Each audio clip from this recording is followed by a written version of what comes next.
எல்லாருக்கும் வணக்கம். இனி நம்ம பார்க்க போகிற தலைப்பு சாமியார்கள் காமத்தை ஒழித்தவர்களா இல்லையா, அதை பற்றி தான் பார்க்க போகிறோம். பார்த்துக்குவோம். நீங்கள் நினைக்கிறீங்க எல்லா சாமியாரும் காமத்தை ஒழிச்சிட்டு தான் உண்மை நிலை உணர்ந்துட்டாங்க, உண்மை நிலை உணர்ந்தவங்கெல்லாம் காமத்தை ஒழிச்சிட்டாங்கன்னு நினச்சினுக்கிறீங்க.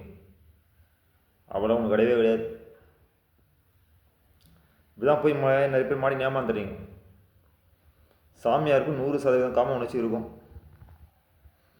இல்லாமலாம் இருக்கவே இருக்காது. யாருக்கு இல்லைன்னா துரிய சக்கரத்தை தாண்டி துரியாதத்தில் நிற்கிறவன், அதாவது 9வது சக்கரத்தில் நிற்கிறவனுக்கு தான் காமம் இல்லை. ஏன்னா 9, 10 சமாதி ஸ்டேஜ், அதாவது 8, 9, 10. 10 என்பது சொல்லிட்டு போகிறது. கூடு விட்டு கூடு பாயிற கதை 10ஆம் நம்பர். அதாவது ராவண கதை ராவண 10 தலை ராவணன் 10 கலை ராவணன். அதாவது என்ன அர்த்தம்னா, அவன் 10வது ஸ்டேஜ் அடைஞ்சவன், அதாவது கூடு விட்டு கூடு பாயிற தன்மையை பெற்றவனுக்கு தான் இந்த 10வது தன்மை. 9 ஸ்டேஜ் சமாதி, 8 கிருஷ்ண கருப்பு. புரியுதுங்களா? அப்போது துரியாதீதத்தை தாண்டி நின்னவனுக்கு தான் காமம் கிடையாது. அதுக்கு கீழே இருக்கிற எல்லாருக்குமே காமம் அப்பப்போ வந்து போக தான் செய்யும். அது கூட அவங்க போராடி தான் இருப்பாங்க. அதனால் நீங்கள் உங்கள் மனசுக்குள்ளே சாமியார்கள்லாம் காமத்தை ஒழிச்சிட்டாங்க, அவங்ககிட்ட காம உணர்ச்சியே இருக்காதுன்ற நம்பி ஏமாறாதீங்க. ஒரு பாயிண்ட்டு, யார் யாருக்கெல்லாம் பூமியில் உபதேசம்ன்ற பண்ணுற கோல்வாடு ஆரம்பிச்சிட்டாங்களோ அவங்களாம் காம உணர்ச்சி வரும். இப்போ யாருக்கு காம உணர்ச்சி தாக்காதுன்னா,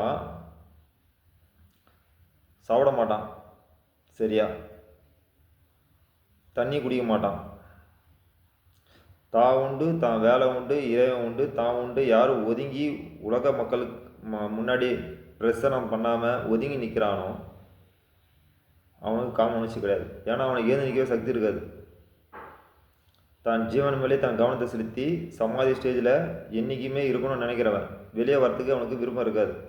அவங்களுக்கு தான் காமம் கிடையாது. மற்றவங்க எல்லாருக்குமே இயக்கணும்னு ஒன்று வந்துச்சுனாலுமே, ஆசனம் ஒன்று வந்துச்சுனாலுமே, ஏதாவது சொல்லணுன்ற எண்ணம் வந்துட்டாலுமே காமம் இறங்க ஆரம்பிச்சிடும். அப்போது காமம் யாருக்கு இருக்காதுன்னா, சமாதி ஸ்டேஜில் இருக்கிறவனுக்கு காமம் இருக்காது. நீங்கள் கண்ட சாமியார்கிட்ட போயிட்டு அவர் எல்லாத்தையும் முற்றும் துறந்த முனிவர், அவர் முற்றும் துறந்த ஞானி, அப்போல்லாம் ஒன்றும் கிடையாது. எல்லாருக்கும் காம உணர்ச்சி வரதான் செய்யும். நன்றி, வணக்கம்.